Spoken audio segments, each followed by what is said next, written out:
My patriotic viewers, welcome to Rashtrology. আজ 25শে December 2024। সারা বিশ্ব যেখানে আজকের দিনটিতে ক্রিসমাস পালন করছে, ঠিক সেভাবেই আজকের দিনটি আমাদের দেশের জন্য গুরুত্বপূর্ণ। আজকের দিনেই 1924 সালে মধ্যপ্রদেশের গোয়ালিয়র শহরে জন্মগ্রহণ করেছিলেন ভারতের দূরদর্শী প্রধানমন্ত্রী অটল বিহারী বাজপেয়ী।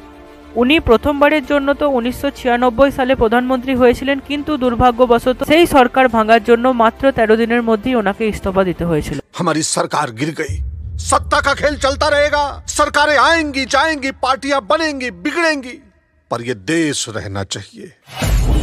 এরপর 1998 সালে তিনি মেজরিটি নিয়ে ক্ষমতায় আসেন এবং নিজের ফুল টার্ম কমপ্লিট করেন। ওনার ক্ষমতায় থাকাকালীন দেশে পোখরানের মতো সফল মিসাইল পরীক্ষণ, এপিজে আব্দুল কালামের মতো নিউক্লিয়ার সায়েন্টিস্টকে প্রেসিডেন্ট বানানো হয় এবং কার্গিল বিজয়ের মতো মুঁহতোড় জবাব পাকিস্তানকে দেওয়া হয়।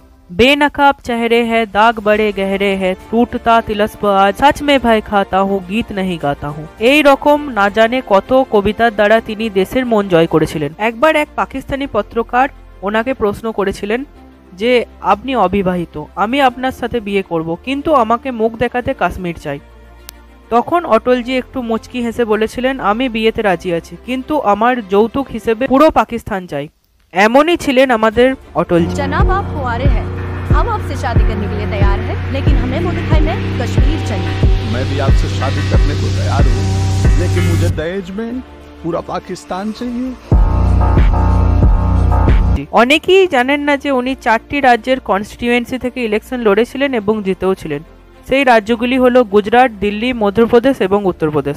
1991 সালে যখন রাজীব গান্ধী মারা যায়, তখন অটলজি বলেছিলেন আমি শুধু রাজীব গান্ধীর জন্যই বেঁচে আছি। এর কারণ 1988 সালে কিডনির সমস্যা চলতে অটলজির বাঁচা মুশকিল ছিল। এর আগে 1985 সালে তিনি প্রথম নষ্ট হয়ে যাওয়া কিডনি তার বের করে দেন।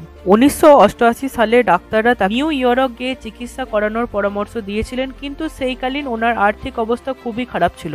এই কথাটা যখন রাজীব গান্ধী জানতে পারেন, তখন ওনার নাম ভারতের প্রতিনিধি মণ্ডলের মধ্যে সামিল করেন এবং ওনাকে অফিসে ডাকেন আর বলেন যে আপনি ইউএন যাচ্ছেন ভাষণ দিতে, আর ভাষণ শেষ হওয়ার পর নিজের চিকিৎসা করিয়ে নেবেন, কারণ আপনার সমস্ত খরচা ভারত সরকার ওঠাবে।